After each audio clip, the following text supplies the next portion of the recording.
The human spirit. It's an abstract concept that has absolutely no physical meaning, yet it's this concept that drives so many stories. I bet right now you're thinking of tales of people rising up, overcoming adversities, that no matter how hard they get knocked down, they get right back up, like a phoenix rising from the ashes to strive for a better tomorrow.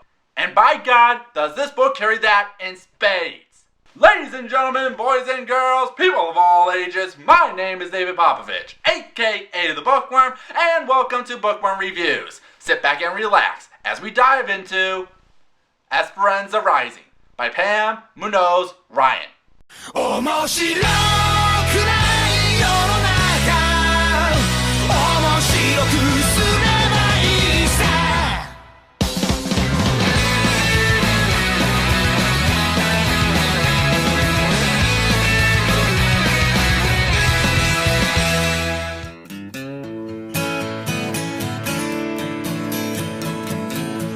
Once upon a time, in 1930s Mexico, lives a girl named Esperanza Ortega, who lives on the wealthy land of El Rancho de la Rosa, and life couldn't be better. She lives with a loving mother and father, an awesome grandmother, servants who are respected, and a land filled with wondrous bounty. Or as her father puts it, our land is alive, Esperanza. Really, there isn't anything wrong with her life in El Rancho de la Rosa. It's just perfect. She couldn't imagine living anywhere other than El Rancho de la Rosa, or with any fewer servants, or without being surrounded by the people who adored her. Plus her birthday is coming up, and she can't wait to see what her papa has in store. Where was Papa? Oh no. When the wagon stopped, Esperanza could see a body in the back, completely covered with a blanket. You guys hear something? Oh my God!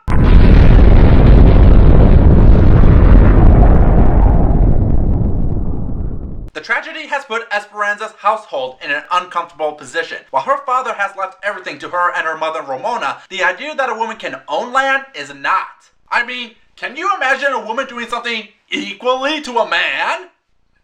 Who do they think they are? Stupid gender politics aside, the land is given to her father's brother, Thal Luis, who no one likes, mainly because he's a corrupt banker. He can very much make their life a living hell, unless Ramona marries him so he can enter politics by using her status to become governor. Did I mention he's doing this shortly after her husband's death? Of course we would wait the appropriate amount of time out of respect for my brother. 1 year is customary, is it not? You are scum! Worse than scum! You are the scum of scum! Ramona has more honor in a single finger than your entire being! I have no desire to marry you, Luis, now or ever. Frankly, your offer offends me. Oh, you just got burned! Hello?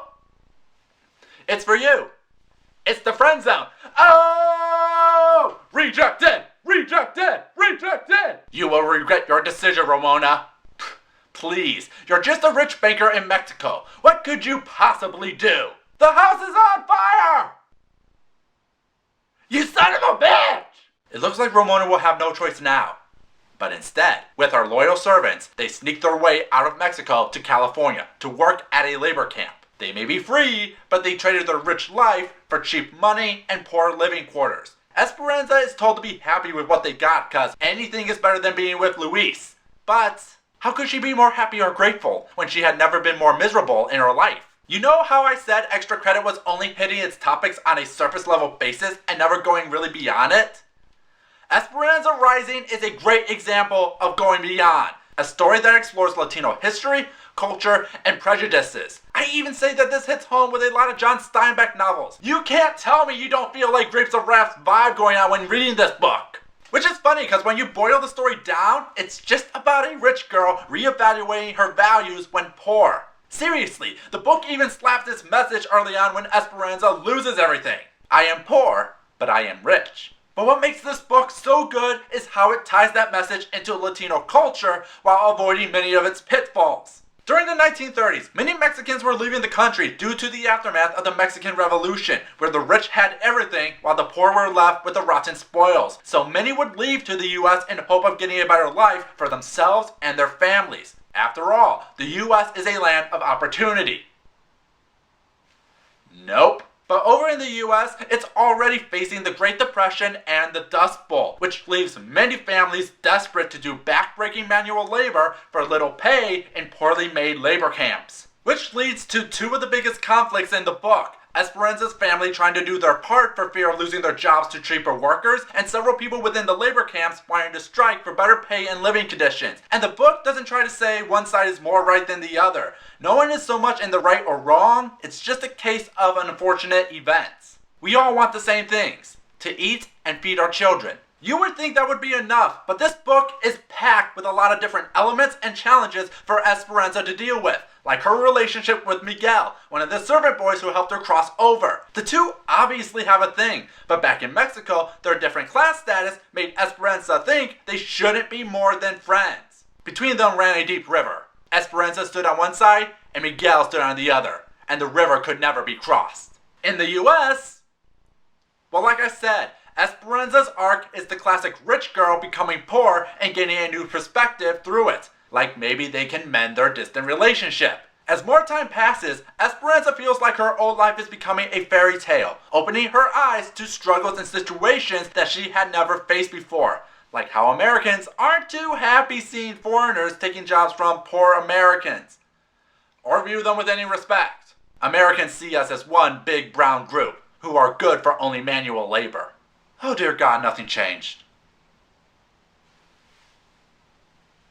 And still there is so much more. Tiny little details that just build and add to the experience, giving the book life while keeping itself grounded with relevant and human topics we're still discussing today. In fact, the story doesn't have a physical villain. Luis looks like the book's main baddie, but he disappears the second Esperanza leaves the ranch. Instead, the book focuses on more nebulous concepts like class, racism, and the human spirit, and it's better for it. Even by the end, it doesn't try to neatly fix everything, because the story isn't a fairy tale.